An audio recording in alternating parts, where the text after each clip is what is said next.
10 jours et 10 nuits déjà que j'avais quitté les murs d'Ample Cité.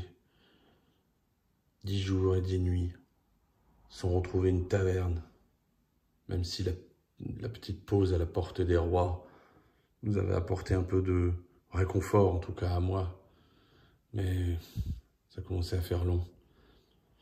Par chance, je me retrouvais dans une montagne à la trouée des pics. Et grâce à ces contreforts hospitaliers, j'avais réussi à retrouver un maximum de santé et de vigueur. C'est donc complètement requinqué que je démarrais cette 11e journée. Et je décidais de rester un peu à la trouée des pics. Il me fallait impérativement essayer d'établir un lien avec ce fameux inconnu qu'il fallait que je rencontre et que j'interroge sur cette fameuse forteresse cachée et sur l'avancée de l'ennemi. Et il fallait aussi que je mette la main sur un ennemi. Bref, la montagne une fois encore. À la trouée des pics, je décidai d'investiguer et tombais instantanément sur un loup-garou affamé. Tout le problème avec les loups-garous affamés, c'est que, comme le nom l'indique, ils sont affamés. Malheureusement, le temps de se rendre compte qu'un loup-garou hantait ces lieux, il avait déjà eu raison de ma fidèle alliée, la barbare. RIP. Nous avions eu des aventures intéressantes ensemble, mais voilà. J'étais le seul de nous deux à devoir essayer de combattre cette engeance. La bonne nouvelle, c'est qu'il s'agissait d'un ennemi. La mauvaise, c'est que je me retrouvais tout seul. Ceci dit, entre ma hache à deux mains et mes compétences martiales, j'allais essayer de n'en faire qu'une bouchée. La mauvaise nouvelle, c'est qu'il disposait d'un effet de surprise. J'eus quand même la possibilité de lui faire un point de dégâts assez rapidement. Et de son côté, sa contre-attaque fut sans pitié. Et il me fit immédiatement 2 points de dégâts d'un énorme coup de dent. Je poursuivis le combat de manière totalement acharnée et réussis pour le coup à le blesser de manière beaucoup plus sérieuse. Mais ces bestioles-là, c'est quand même drôlement costaud et j'étais très loin d'en avoir fini avec lui. Il me refit 2 autres points de dégâts. Je crois inutile de préciser que à ce stade, j'étais relativement mal à l'aise.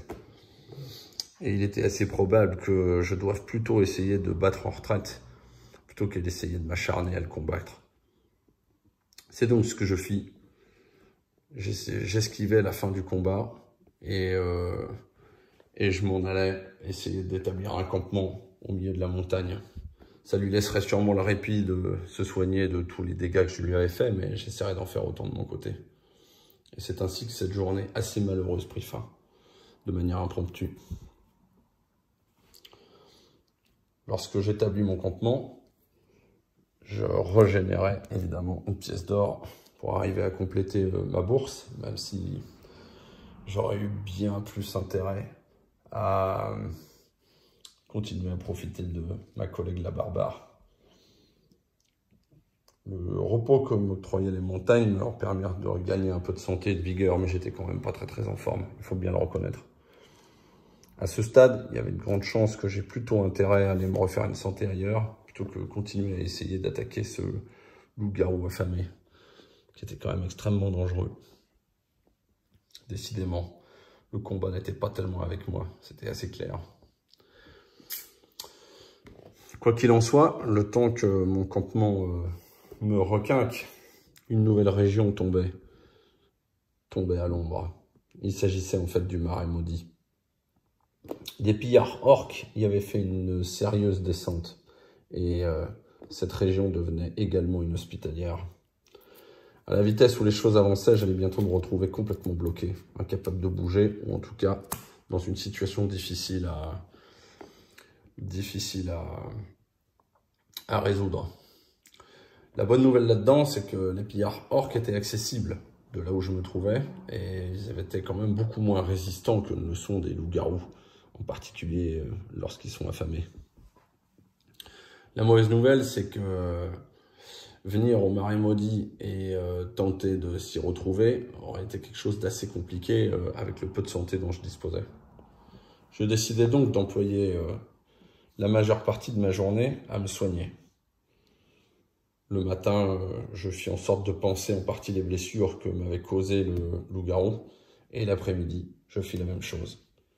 En établissant mon campement à la trouée des Pics, de nouveau, j'avais certes perdu une journée, mais j'allais pouvoir retrouver l'intégralité de ma santé, ce qui était extrêmement important au stade où je me retrouvais. Par contre, j'avais bel et bien perdu du temps, et ça risquait de me poser un gros problème. Bien sûr, j'aurais pu utiliser des points de destin pour combattre ce fameux loup-garou, pour essayer de le vaincre. Ça aurait même été assez malin. Mais que voulez-vous? Les nains ne réfléchissent pas toujours aussi vite qu'ils le devraient. C'était les réflexions qui m'ont accompagné durant cette nuit-là. La nuit où le foyer aux brandes disparut lui aussi, sous l'influence grandissante de l'ombre. Le foyer aux brandes. Décidément, je me retrouvais totalement entouré, presque totalement entouré de l'ombre de Killforce. J'y retrouvais une quête, celle du pèlerin à la rose. J'entendais parler de lui et potentiellement il y avait un intérêt à essayer d'aller le retrouver. Ceci dit, toujours pareil, aller traîner dans une région qui a sombré à l'ombre n'est pas forcément toujours une bonne idée. J'employais une de mes actions le lendemain matin pour me camoufler et une seconde pour me déplacer jusqu'au marais maudit avec la ferme intention d'aller régler leur compte au pillard orc qui s'y retrouvait. J'avais du coup l'avantage d'avoir l'effet de surprise, un avantage non négligeable puisque de fait j'allais pouvoir combattre avec une férocité, une surprise supplémentaire. Malheureusement, de toute évidence, la divinité de la guerre n'était pas vraiment dans mon camp. Et les pillards orques m'avaient probablement entendu arriver, ce qui fait que mon effet de surprise n'a aucun effet. Par ailleurs, ils m'attendaient et ils me blessèrent très rapidement. J'aurais engagé un combat auprès d'eux, en espérant toutefois avoir un peu de chance de vendre chèrement ma peau. Et cette fois-ci, en faisant appel à un petit coup de pouce du destin, je réussis à défaire le camp des pillards orques. Bien sûr, ils se défendirent. Et cette fois-ci, par contre, je réussis à passer à côté de leur coup.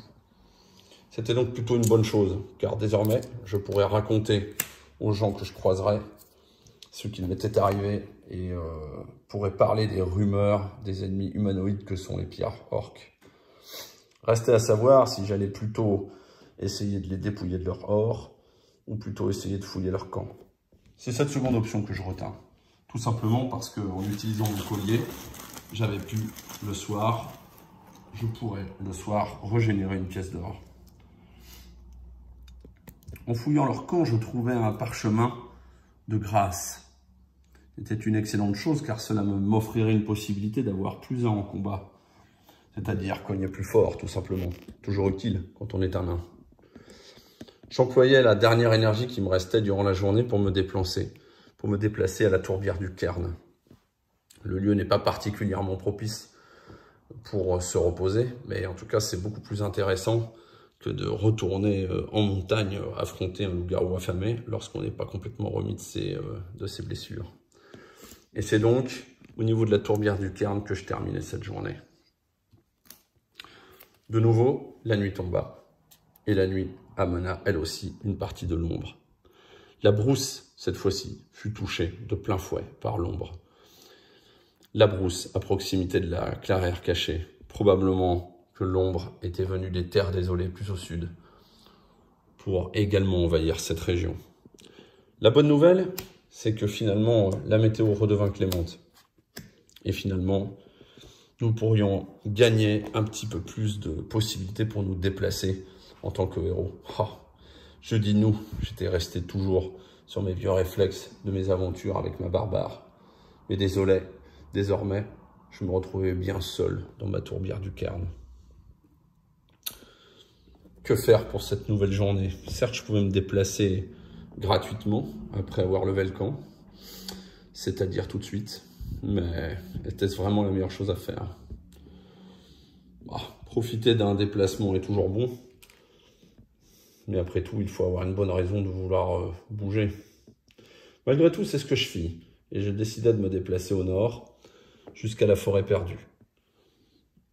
Non sans avoir auparavant pris le temps de me camoufler. Ah, quoi que non. En fait, je ne pouvais pas. Je vous dis ça, mais ce jour-là, ça m'était impossible. L'action était gratuite, mais après avoir levé le camp, il me fallait donc partir. Je n'eus pas le temps de me camoufler. Arrivé dans la forêt perdue, je me retrouvais dans un endroit que finalement, là aussi, est assez inhospitalier quand on est un nain. Et oui, c'est que je ne suis pas un mangeur d'herbe, moi, je ne suis pas un elfe. Sur place, dans cette forêt perdue, se trouvait un village. Assez logiquement, on l'appelait le village perdu. On pouvait y commercer assez facilement, assez simplement. Peut-être est-ce quelque chose qu'il aurait fallu que je fasse. En profitant notamment de mon collier de richesse, je pouvais donner l'impression d'une certaine opulence. Pourtant, ce n'est pas ce que je fis. L'endroit ne me paraissait pas tout à fait approprié. Je voulais retourner à proximité des montagnes pour essayer d'y retrouver un peu de ma vigueur en m'y soignant. L'autre possibilité aurait été tout simplement de retourner retrouver ce loup-garou affamé qui m'avait posé tant de problèmes. Mais pour le moment, un combat contre lui me paraissait difficilement gagnable. Je poursuivis donc mon chemin en allant au nord, aux marais brumeux. Ah, les marais, le genre d'endroit où vos bottes se prennent dans des tas de boue. C'est jamais extraordinaire. Sur place, j'entendis assez rapidement parler, en croisant un grand hôtel, de détenus qui s'étaient évadés. Oh, ce genre de choses est toujours intéressante. Parce que, voyez-vous, les détenus évadés ont une faiblesse pour tout ce qui s'apparente à du martial. Or, lorsqu'ils croisent un nain soldat pugiliste, on peut dire qu'ils sont relativement sensibles à ce qui s'y trouve.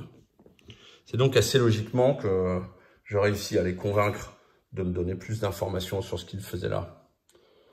Il ne m'intéressait pas beaucoup de rester avec eux. J'avais déjà des infos sur un ennemi, j'avais déjà un objet. Il me fallait trouver des inconnus. Du coup, même si ça peut paraître bizarrement cohérent, je décidais plutôt de fouiller l'endroit où il se trouvait pour essayer de trouver un objet qui m'aide. Et c'est ainsi que je gagnais un télescope, toujours utile pour découvrir les lieux où on se trouve. Et par ailleurs, j'échangeais avec eux pour essayer d'apprendre un sort. Et c'est ainsi que je fis l'acquisition extrêmement précieuse d'un toucher apaisant, un sort de soin. Quelque chose qui vous permet, une seule fois dans votre vie, de vous soigner à votre maximum de points de vie, de points de santé. Un objet extrêmement précieux venait d'être acquis par mes soins. Décidément, même si les Landes peuvent être parfois des endroits où on y laisse ses bottes, ça peut être aussi des endroits où on découvre des choses tout à fait intéressantes. Je décidais de rester dans ce marais brumeux pour continuer à essayer d'y trouver des réconforts, des inconnus, des informations. Malheureusement, au cours de mes pérégrinations, je tombais sur un ennemi mort-vivant des Landes, un squelette. Oh, un squelette, les squelettes et les haches. Vous me direz que ça fait très certainement bon ménage. Leur faiblesse est particulière à la magie, mais évidemment, quand on est un nain soldat, la magie, c'est pas trop mon truc.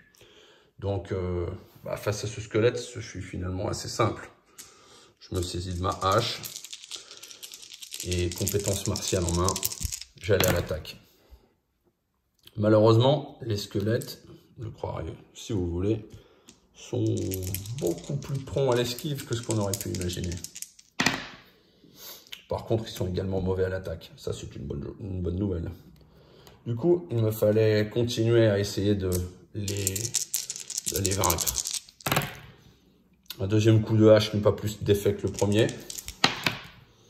Et malheureusement, cette fois-ci, leur contre-attaque fut beaucoup plus efficace que la première fois. Je dus donc me retirer en arrière et éviter la fin du combat, pour éviter d'être submergé par leurs assauts. La mauvaise nouvelle, c'est que je me retrouvais dans un marais. La bonne, c'est que ce marais n'avait pas encore submergé à l'attaque de l'ombre. La deuxième mauvaise nouvelle, c'est que finalement, je me retrouvais relativement entamé en termes de santé. Tout ça n'était pas forcément de très bon augure. J'installais donc mon camp pour la nuit, non sans avoir au préalable généré une partie de ma richesse et enlevé de nouveau un colifichet d'or de mon collier de richesse. J'avais donc la bourse pleine, mais trop peu de santé pour être réellement dans l'efficacité. Alors la nuit vint, et avec la nuit, une nouvelle extension de l'ombre. Cette fois-ci, c'est la fougeraie qui fut touchée. Un assassin orc profita justement de cette pénombre pour s'installer. Et le problème des assassins orcs, c'est que ils assassinent des inconnus. La bonne nouvelle derrière tout ça, c'est que des inconnus, il n'y en avait toujours pas sur cette carte. La preuve, c'est que sinon, je serais allé en chercher un. Voilà, ça c'était la bonne nouvelle. La mauvaise, c'est que la fougeraie basculait elle aussi à l'ombre. Ça commençait à faire beaucoup d'endroits devenus très inhospitaliers. Beaucoup d'endroits où il allait falloir que probablement j'aille me déplacer, continuer à combattre, toucher un maximum de choses. Sûrement ce serait compliqué. En attendant, lorsque je me levais le camp le matin, je décidais de retourner à ce camp de squelettes pour continuer à le combattre. J'avais retrouvé une partie de ma vigueur et le fait de leur tomber sur le rable ne me coûterait qu'une partie de mon énergie.